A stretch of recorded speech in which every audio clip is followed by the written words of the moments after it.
Jesús no se limitó a decir cosas asombrosas acerca de sí mismo, de quién era, de quién lo envió o de su procedencia. También mostró quién era mediante los milagros y las señales que realizó. En las palabras de algunos que testificaron abiertamente en favor de Jesús están estas: cuando venga el Cristo, ¿acaso hará más señales que este hombre? En efecto, él respaldó sus palabras con acciones que demostraron la veracidad de ellas.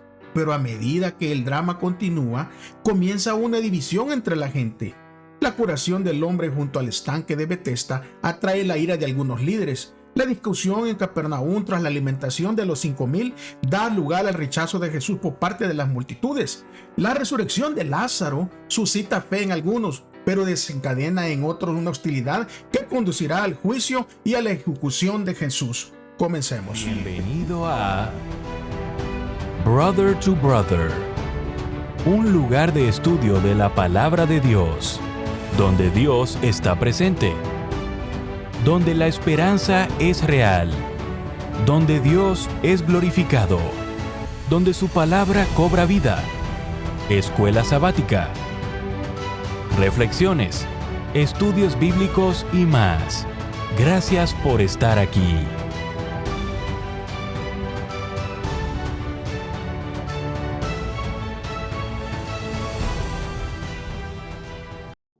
Alabado sea el nombre de Dios por permitirnos llegar hasta una semana más de estudio.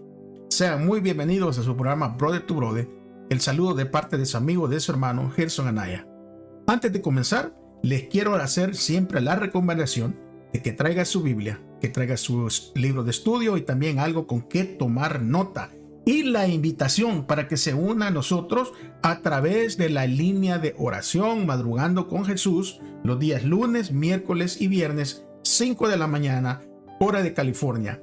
Así que le esperamos. Ahí está el número en la pantalla. Usted marca ese número, pone el número de clave y así se une a nosotros en oración. Este mundo necesita más oración. Bien, mis amigos, mis hermanos, vamos a comenzar. Y no lo queremos hacer sin antes agradecer a cada uno de los suscriptores, a cada una de las personas que comparten este video, porque estamos haciendo la labor de que todos conozcan el amor y la salvación a través de nuestro Redentor y Salvador, el Señor Jesús. Vamos entonces, antes de comenzar, a poder unirnos aquí en oración para pedir la bendición y que sea el Espíritu Santo el que nos dirija. Acompáñenme reverentemente, por favor. Bendito Dios, una vez más, Señor, le damos gracias, porque el milagro de estar aquí, Señor, estudiando es suyo. Usted hace posible y pone en nuestros corazones tanto el querer como el hacer. Es por eso que rogamos el perdón de nuestras faltas y nuestros pecados, para estar limpios, Señor, de nuestra mente y que sea el Espíritu Santo el que nos dirija en este estudio, para que podamos aprender, Señor, retener y sobre todo practicar. En el nombre de Jesús. Amén. Muy bien, mis amigos, mis hermanos, ustedes saben de que estuvimos estudiando en la semana pasada acerca de esa historia de la mujer en el pozo y estuvo muy buena, pero hay más testimonios acerca del Señor Jesús, muchos más testimonios.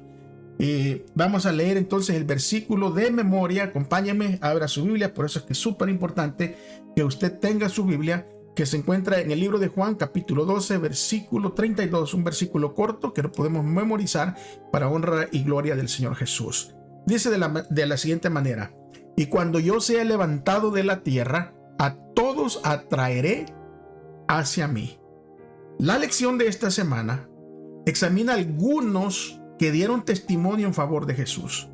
En cada uno de estos incidentes se revelan algunos aspectos de quién es realmente Jesús, y juntos crean una visión más profunda de Jesús como el Mesías. Vamos entonces a pasar a el día domingo, así que acompáñame por favor, día domingo, en donde viene ahí el título: Humildad. Juan el Bautista vuelve a dar testimonio. La lección número 2 describió cómo el testimonio de Juan el Bautista llevó a los primeros discípulos, a Andrés y a Juan, a Pedro, a Felipe y a Natanael, hacia Jesús. Usted puede ir a mi canal y puede mirar la lección número 2 para que pueda entrar en contexto. Y aquí nosotros podríamos esperar que Juan el Bautista desapareciera de la escena allí en la lección número 2, después de que él da su testimonio acerca de Jesús. Pero aquí vemos que reaparece varias veces en el Evangelio de Juan. Así que Juan el Bautista va a estar presente. Vamos a leer de directo de la palabra de Dios en el libro de Juan, capítulo 3, versículo 25 al 36, y vamos a ver de qué manera Juan el Bautista es comparado con Jesús. Leamos del versículo 25 en adelante. Entonces hubo discusión entre los discípulos de Juan y los discípulos acerca de la purificación. Y vinieron a Juan y le dijeron: Rabí, mira que el que estaba contigo al otro lado del Jordán, de quien tú diste testimonio, bautiza y todos vienen a él. Respondió Juan y dijo: no puede el hombre recibir nada si no le fuera dado del cielo. Vosotros mismos me sois testigos de que dije: yo no soy el Cristo, sino que soy enviado delante de él. El que tiene la esposa es el esposo, mas el amigo del esposo que está a su lado y le oye, se goza grandemente de la voz del esposo. Así pues, este mi gozo está cumplido. Es necesario que él crezca, pero que yo mengüe. El que de arriba viene es sobre todos, el que de la tierra es terrenal y cosas terrenales habla, el que viene del cielo es sobre todos. Y lo que vio y oyó, esto testifica, y nadie recibe su testimonio. El que recibe su testimonio, este testigua de que Dios es veraz, porque el que Dios envió, las palabras de Dios habla, pues Dios no da el Espíritu por medida. El Padre ama al Hijo y todas las cosas ha entregado en su mano. Alabado sea el nombre de Dios por su palabra. Aquí vemos claramente que sale una disputa entre los discípulos de Juan el Bautista y un judío que no sabemos su nombre. Y la disputa es acerca de la purificación. Probablemente sobre la eficacia del bautismo. Curiosamente, cuando los discípulos de Juan acuden a Juan para dirimir la cuestión y mencionan a Jesús, y dicen: mira, Juan, Jesús, aquel con el que hablaste, está bautizando. Y creo que aquí hay un problemita porque todos van a él. No podemos dejar de ver entre las líneas que estos discípulos están celosos de Jesús y preocupados por la reputación tanto de su maestro como la reputación de ellos mismos. Y aquí vemos algo importante.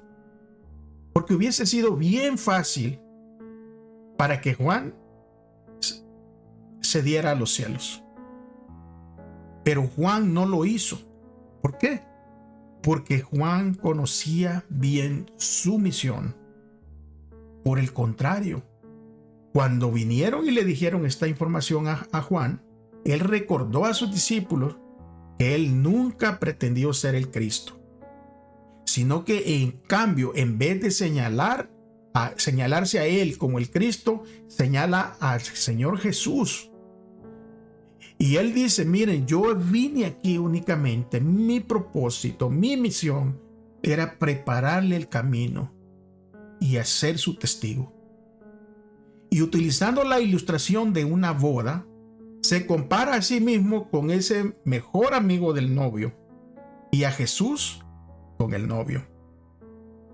Claramente pudimos leer allí entre las líneas, ¿verdad?, que normalmente el mejor amigo del novio se alegra cuando su amigo se va a casar. Y eso es lo que Juan les está diciendo. Miren, lo que está sucediendo, en vez de traerme celos, me da alegría. ¿Por qué? Porque todo lo que el Espíritu me ha revelado se está cumpliendo. Estoy viviendo en la profecía cumplida y la estoy viendo con mis propios ojos. Juan se goza porque Jesús ha llegado y porque Jesús también está siguiendo su misión. Miren lo que nos dice para entrar en ese contexto, y vamos a utilizar la escritura, ¿verdad?, acerca de la novia y el novio. Vamos a ver lo que nos dice el Antiguo Testamento acerca de la novia, que la novia en el Antiguo Testamento era el pueblo de Dios. Mire, el libro de Oseas, capítulo 2, versículo 16 al 23. Dice: en aquel tiempo, dice Jehová, me llamaréis Ishi, y nunca más me llamaréis Bailí, Porque quitaré de su boca los nombres de los Baales y nunca más se mencionarán sus nombres. En aquel tiempo haré para ti pacto con las bestias del campo, con las aves del cielo y con las serpientes de la tierra, y quitaré de la tierra arco y espada y guerra, y te haré dormir segura. Y te desposaré conmigo para siempre. Te desposaré conmigo en justicia, juicio, benignidad y misericordia. Y te desposaré conmigo en fidelidad, y conocerás a Jehová. En aquel tiempo responderé, dice Jehová, yo responderé a los cielos y ellos responderán a la tierra. Y la tierra responderá al trigo, al vino y al aceite, y ellos responderán a Jezreel. Y la sembraré para mí en la tierra, y tendré misericordia de la Ruama. Y diré, oh Loami, tú eres pueblo mío, y él dirá, Dios mío. Aquí podemos ver la relación entre el Señor y su pueblo y cómo es el trato entre un novio y una novia. Isaías también nos habla de esto en el capítulo 62. Abra por favor su Biblia y vamos a leer del versículo 1 al versículo 5. Mire lo que dice. Por amor de Sión no callaré, y por amor de Jerusalén no descansaré hasta que salga como resplandor de su justicia y su salvación se encienda como una antorcha. Entonces verán las gentes tu justicia y todos los reyes tu gloria, y te será puesto un nombre nuevo que la boca de Jehová nombrará. Y serás corona de gloria en la mano de Jehová, y diadema de reino en la mano de Dios tuyo. Nunca más te llamarán desamparada, ni tu tierra se dirá más desolada, sino que será llamada Efsiba, y tu tierra Beula, porque el amor de Jehová estará en ti, y tu tierra será desposada. Pues como el joven se desposa con la virgen, se desposarán contigo tus hijos, y como el gozo del esposo con la esposa, así gozará contigo el Dios tuyo. Hermoso, hermanos, esta expresión acerca de las figuras que utiliza Juan el Bautista para ver la relación, ¿verdad?, de su misión y la relación de la misión de Jesús. Juan 3:31 al 36, vimos que continúa la comparación entre Jesús y Juan para descartar así la superioridad del Mesías respecto de su precursor al dirigir hacia Jesús la atención. Juan subraya nuevamente la idea del testimonio.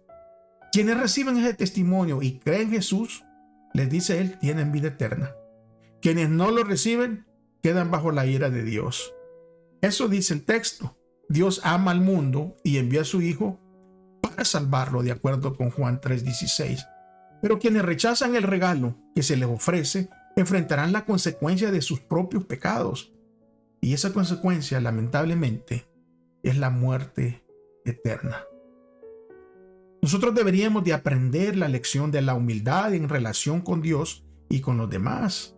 Y podemos aprender del ejemplo de Juan acerca de la verdadera humildad. Pasemos entonces al día lunes. El día lunes, hermanos y amigos, una nueva concepción acerca del Mesías. Y vamos a ver qué dice Juan el Bautista de Jesús que la gente no esperaba oír acerca del tan anhelado Mesías. Y si continuemos leyendo en la Escritura en Juan 1, versículo 32 al 36, dice lo siguiente. También Juan dio testimonio diciendo, vi al Espíritu que descendía del cielo como paloma y permaneció sobre él. Y yo no le conocía, pero el que me envió a bautizar con agua, aquel me dijo, sobre quien veas descender el Espíritu y que permanece sobre él, ese es el que bautiza con el Espíritu Santo. Y yo le vi y he dado testimonio de que este es el Hijo de Dios. El siguiente día otra vez estaba Juan y 2 de sus discípulos, y mirando a Jesús que andaba por allí, dijo, he aquí el Cordero de Dios. Saben que los judíos esperaban la venida de un Mesías que los liberara del dominio de Roma, porque ellos estaban sometidos a una larga opresión. Creían que el Mesías no solo derrocaría a Roma, sino además los convertiría a ellos en una nación grande y en una nación poderosa. Sin embargo, las palabras de Juan, que llamaba a Jesús el Cordero de Dios, aunque apuntaban directamente, ¿verdad?, al sacrificio expiatorio de Jesús, probablemente fueron malinterpretadas por la mayoría de los oyentes. Y es muy posible que no supieran de qué se estaba hablando. Es por eso que Juan quiso con su evangelio cambiar la idea que tenían del Mesías, para que reconocieran en Jesús el cumplimiento de las profecías acerca del rey que vendría, pero sobre todo también de su misión. Porque Jesús no venía como un líder político. Jesús no venía como un líder militar, sino para ofrecerse como sacrificio por los pecados del mundo. Esa era su misión, ese era su propósito. Solo después de eso y cuando todo hubiese terminado, entonces vendría el reino final. Cuando en ocasión del bautizo de Jesús, Juan lo señaló como el Cordero de Dios, una nueva luz resplandeció sobre la obra del Mesías. La mente del profeta fue dirigida a las palabras de Isaías. Como cordero fue llevado al matadero. Juan el Bautista dice en Juan 1:31, yo no le conocía. ¿Cómo pudo entonces reconocer a Jesús como el Mesías? La respuesta es que el Señor que envió a Juan le había dicho antes, aquel sobre quien veas descender el Espíritu y permanecer sobre él, ese es el que bautizará con el Espíritu Santo. Yo lo vi, dice Juan, y he dado testimonio que este es el Hijo de Dios. En otras palabras, fue Dios quien reveló a Juan que Jesús era el Mesías. De acuerdo con 1 Corintios 1:24, Cristo es el poder de Dios y la sabiduría de Dios. El conocimiento de que Jesús es el Cristo proviene de Dios mismo, mediante el poder de convicción que produce su Espíritu. Este tema aparece con frecuencia en Juan. La salvación no proviene de la filosofía mundana, no proviene de la ciencia, ni siquiera proviene de una educación superior. Solo llega de parte de Dios a los corazones que responden con fe y obedecen a Jesús. ¿Cómo nosotros podemos llegar a conocer la verdad acerca de Jesús? ¿Cómo su sacrificio expiatorio puede ser revelado a nosotros? Es por eso que es crucial conocer la Biblia y lo que la Biblia enseña acerca de Jesús. Solo allí encontraremos la verdadera respuesta. Día martes, acompáñenme. Todos juntos estudiaremos la aceptación y el rechazo. La lección 2 describió la alimentación de los 5,000 en Juan 6, pero no cubrió la sección final de esa historia que vamos a estudiar aquí. Vamos a ver qué dijo Jesús, que resultó difícil de aceptar para la gente. Leamos directamente de su palabra ahí en Juan, capítulo 6, y vamos a leer, ¿verdad?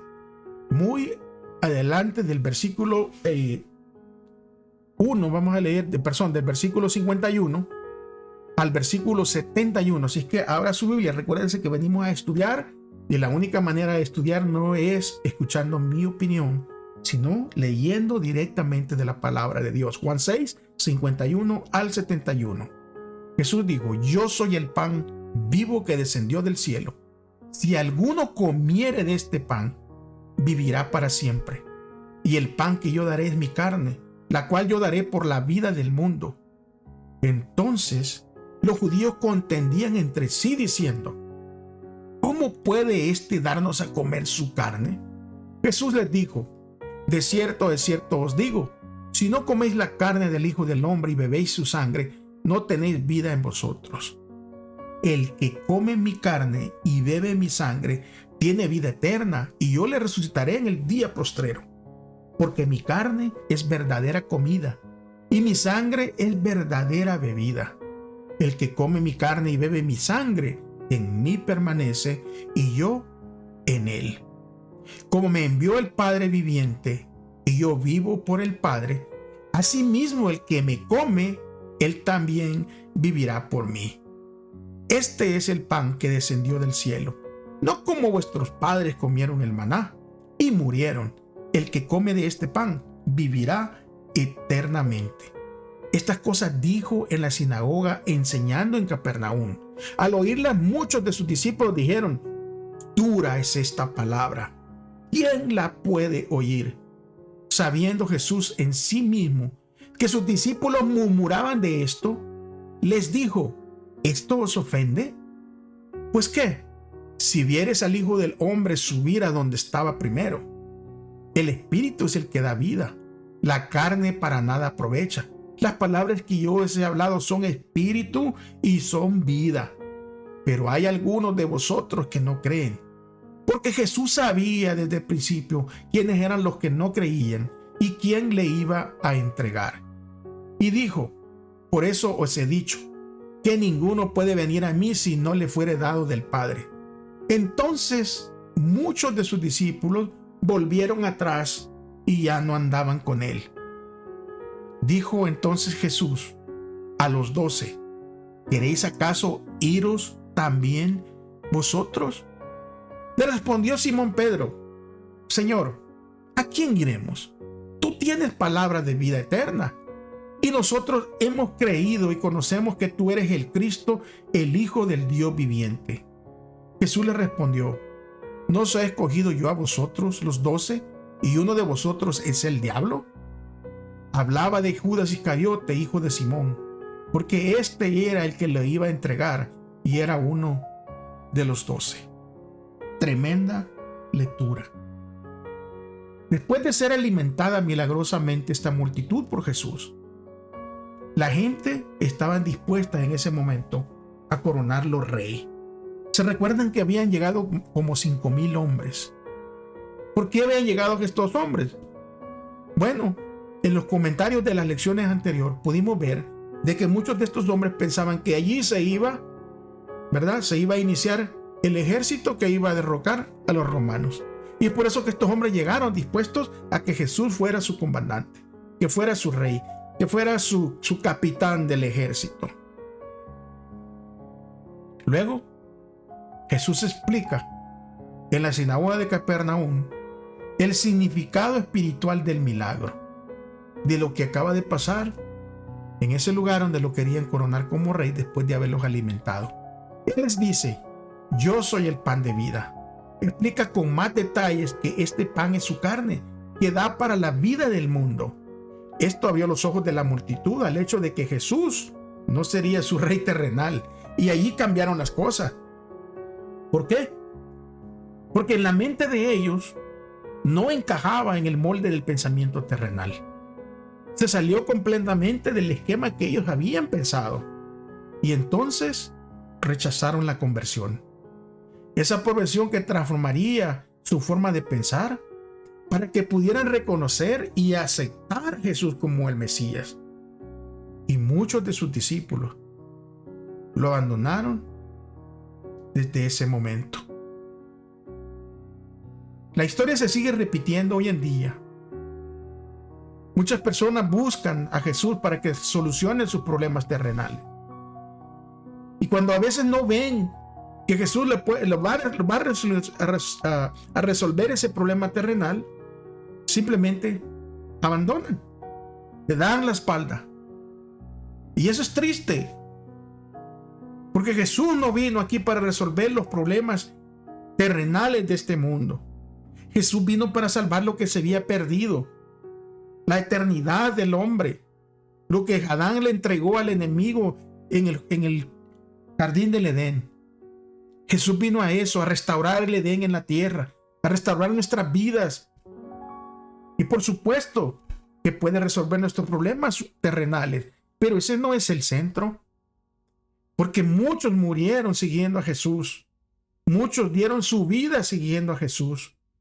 Pero ellos habían reconocido que este era el Mesías y que este es el único camino y que esta es la única resurrección y que Él es la única vida para nosotros. Desde un punto de vista humano, esto debió ser difícil para Jesús. Mirar que muchos le dieron la espalda. Mirar que aquellos que vieron el milagro hermanos y amigos, el milagro de mirar 5 panecitos, 2 peces, alimentar a 5,000 personas, más mujeres, más niños. Y después de ver ese milagro, cuando Jesús empieza a hablar de su reino, que su reino no es de esta tierra, que su reino es espiritual, muchos de ellos le abandonaron. Haber sido humanamente un golpe difícil. Mire, es que en términos humanos, la aprobación de la multitud es agradable. Ahora díganme ustedes, ¿quién no quiere ser aceptado? Pero cuando alguien ve que muchos retroceden y cuestionan sus principios, eso naturalmente es desalentador. Al ver a la multitud marcharse, Jesús incluso va a hacer una pregunta a su círculo íntimo, a los 12, que si ellos también se quieren ir. Pero entonces Pedro hace una sorprendente confesión y da otro testimonio tanto de lo que Jesús es como de lo que Jesús tiene para ellos. Y les dice: tú tienes palabra de vida eterna, ¿a quién iremos?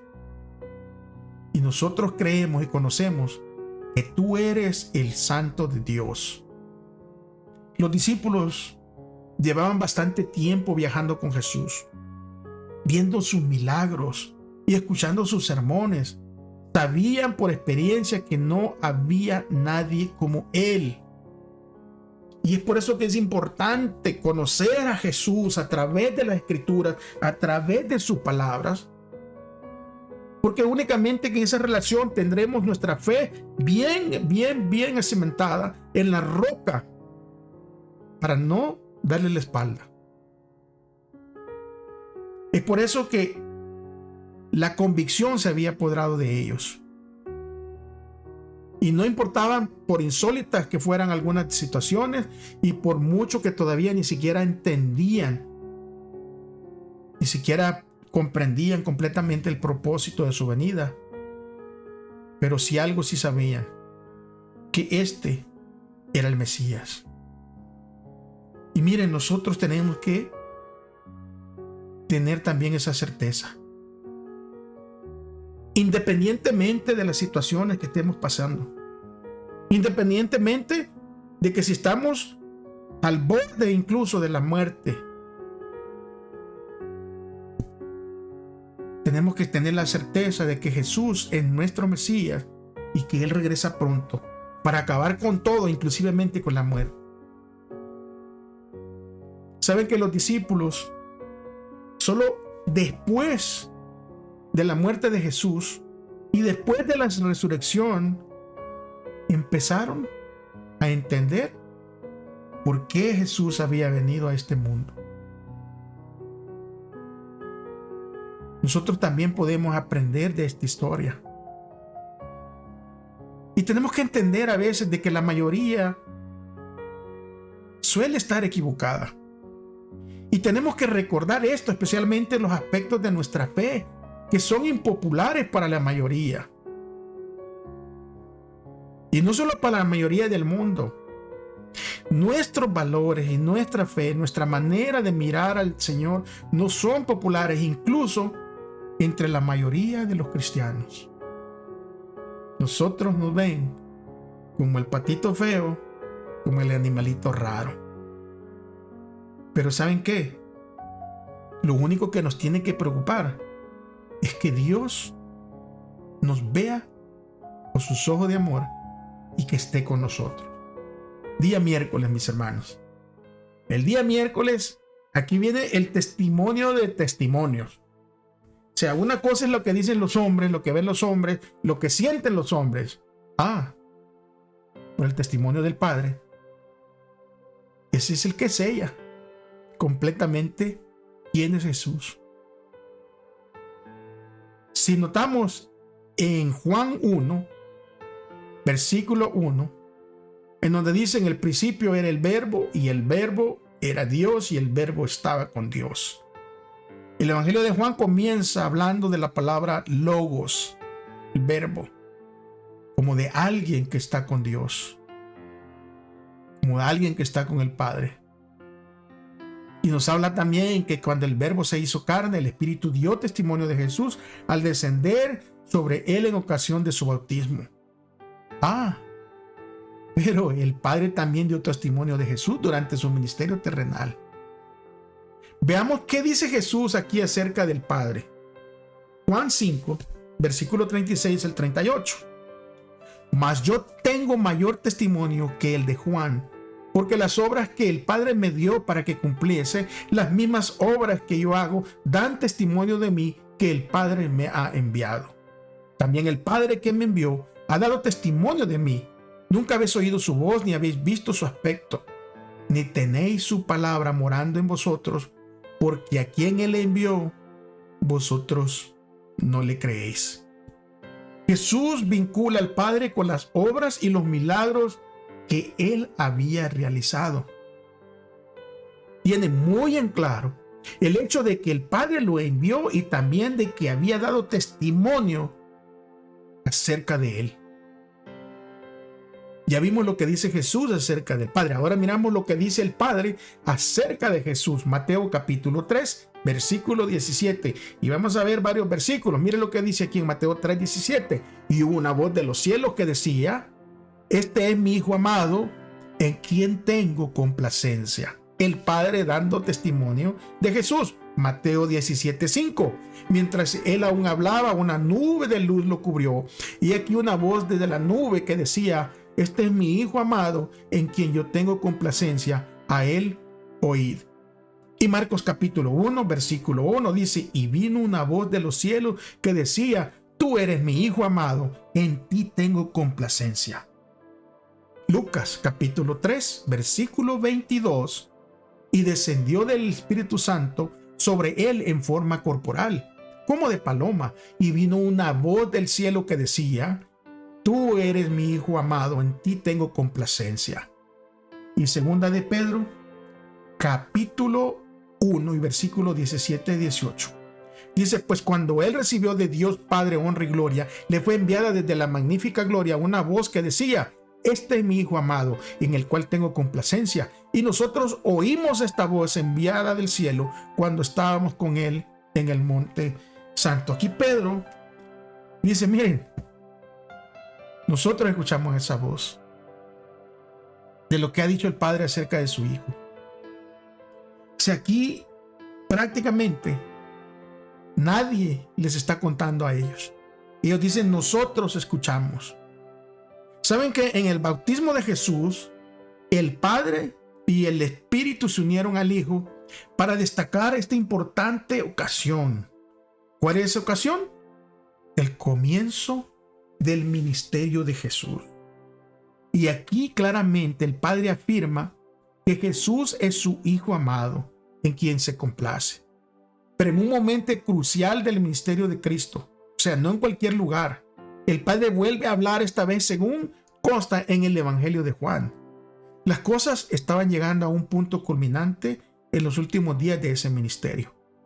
Los líderes religiosos, incapaces de detenerlo, querían verlo muerto.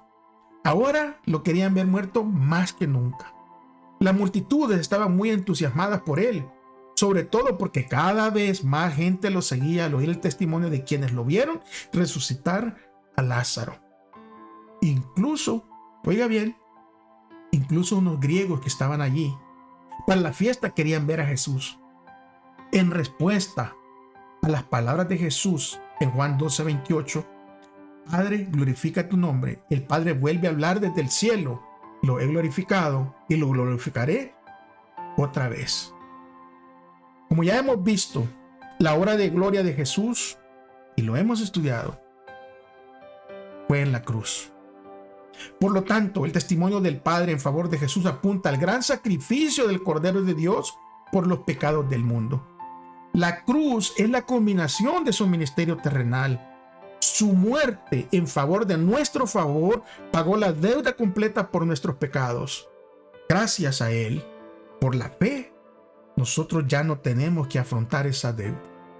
Bendito sea Dios y alabado sea su nombre. Vamos al último día. porque también la multitud va a dar testimonio. Porque el último día había una gran fiesta, era un día de fiesta. Y Jesús, estando en esa fiesta, se puso en pie y exclamó: si alguno tiene sed de mí, venga a mí y beba, como dice la escritura, del que cree en mí, ríos de agua viva brotarán de su corazón. Juan 7, 37 y 38. Juan había registrado ya en numerosas ocasiones las audaces declaraciones de Jesús acerca de sí mismo, de quién era y qué había venido a hacer. Las líneas citadas anteriormente de Juan 7, 37 y 38 son otro ejemplo de lo que Jesús afirmó acerca de sí mismo y de lo que haría en favor de todos aquellos que acudieren a él. Eran estas unas afirmaciones sorprendentes. Cuando Jesús habló a los judíos que asistían a esa fiesta, y esta era la fiesta de los tabernáculos, ¿cuál creen ustedes que fue la respuesta de muchos de ellos? Ahora leeremos desde Juan 7, del 37 al versículo 53, para ver qué respondieron. En el último gran día de la fiesta, Jesús se puso en pie y alzó la voz diciendo: si alguno tiene sed, venga a mí y beba. El que cree en mí, como dice la escritura, de su interior correrán ríos de agua viva.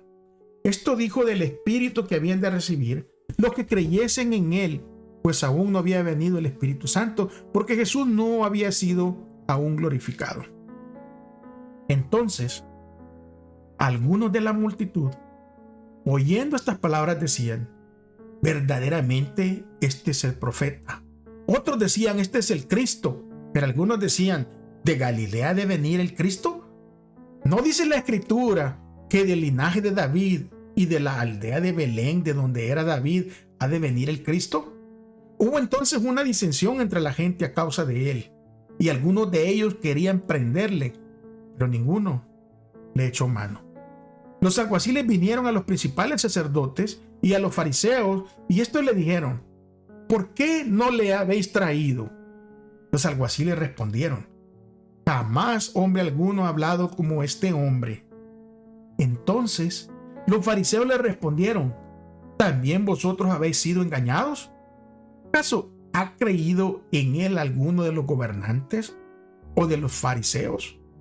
Mas esta gente que no sabe la ley, maldita es. Les dijo Nicodemo, el que vino a Jesús de noche, el cual era uno de ellos: ¿juzga acaso nuestra ley a un hombre sin primero escucharle? ¿Y sabe lo que ha hecho?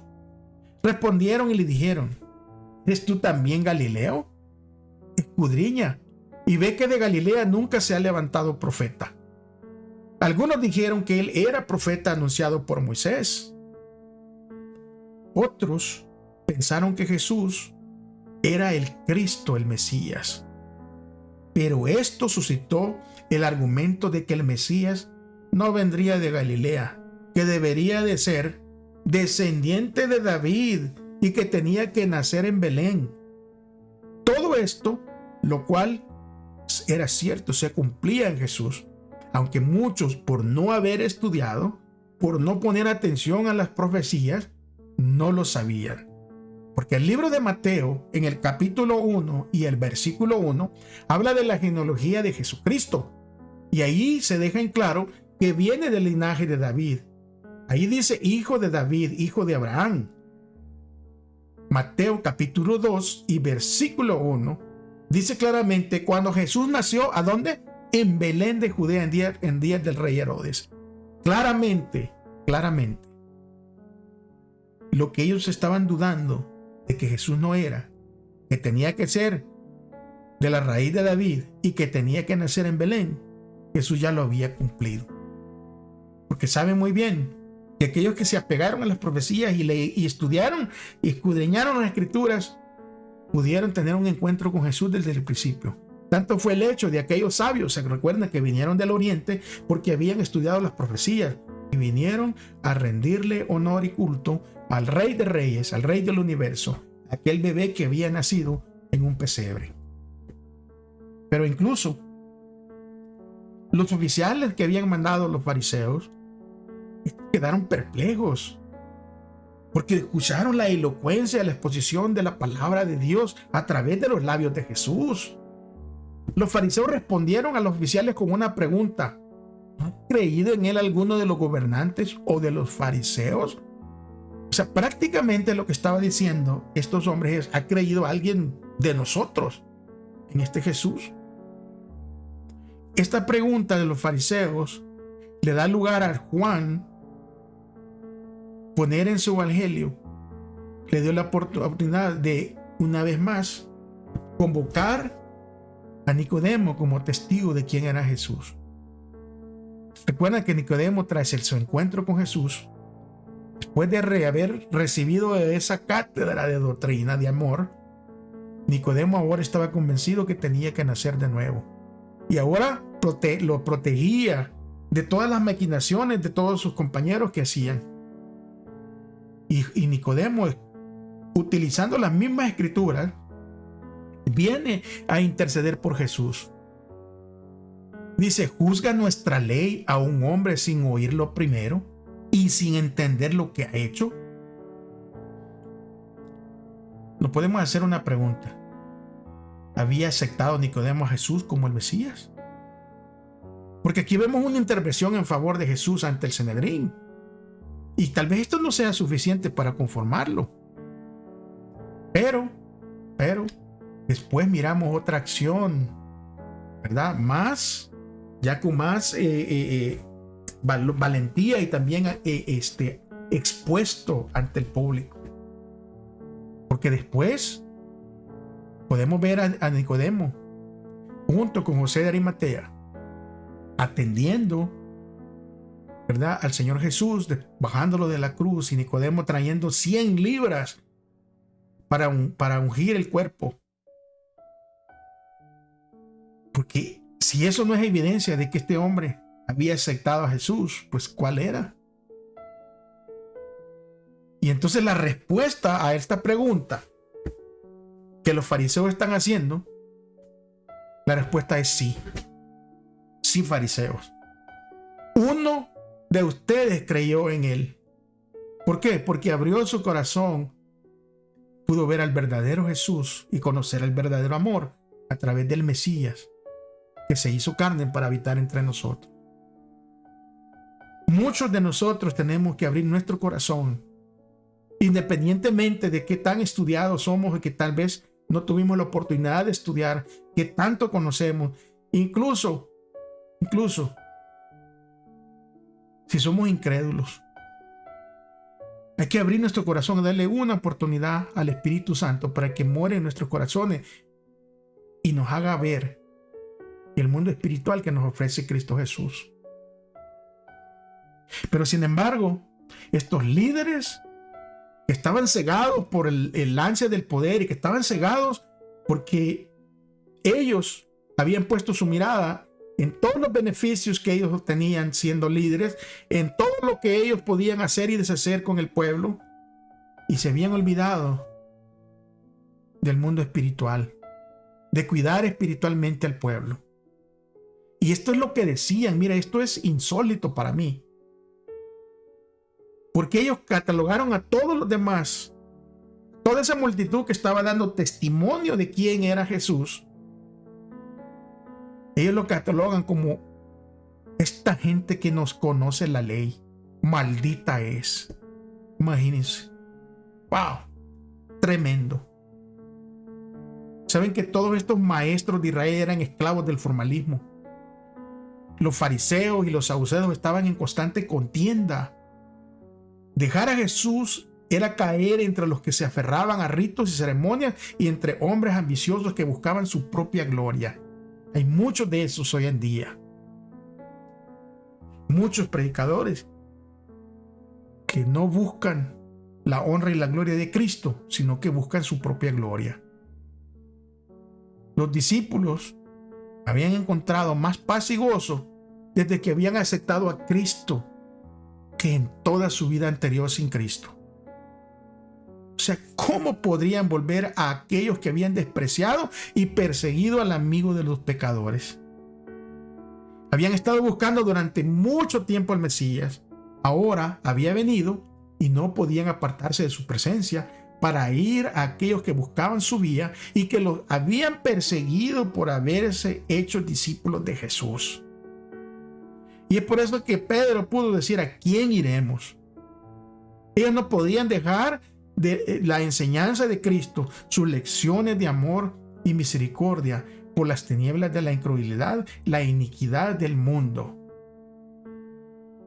Mientras que abandonaban al Salvador, muchos de los que habían presenciado sus obras admirables, Pedro expresó la fe de los discípulos: tú eres el Cristo. Ese mismo pensamiento de perder esta ancla de sus almas los llenaba de temor y dolor. Verse privados de un Salvador que les iba a dar la vida eterna era como quedar a la deriva en un mar sombrío y tormentoso de este mundo. Yo no sé la situación en que usted se encuentre, amigo y hermano, pero no se separe de Jesús. Y si no se ha unido a Él, yo le invito a que lo haga. Yo le invito a que usted, allí donde se encuentre, en medio del dolor, en medio de tribulación, en medio de angustia, hable con el Señor Jesús, sinceramente, con palabras sencillas. Él está dispuesto a escucharnos. Muchísimas gracias, amigos y hermanos, por haberme acompañado en este estudio. No se olviden de compartir el video. No se olviden de dejar sus likes, porque eso ayuda a que esta plataforma comparta el video con muchos más. Recuérdense que este canal no está monetizado. Este canal continúa gracias a la misericordia y la providencia de Dios. Que el Señor me los bendiga. Nos miraremos aquí la próxima semana, si es que Él no ha regresado, si Él lo permite. Mientras tanto, si usted dice, mi amigo, mi hermano, que ama a Dios, demuéstrelo amando a su prójimo. Hasta la próxima. Bendiciones.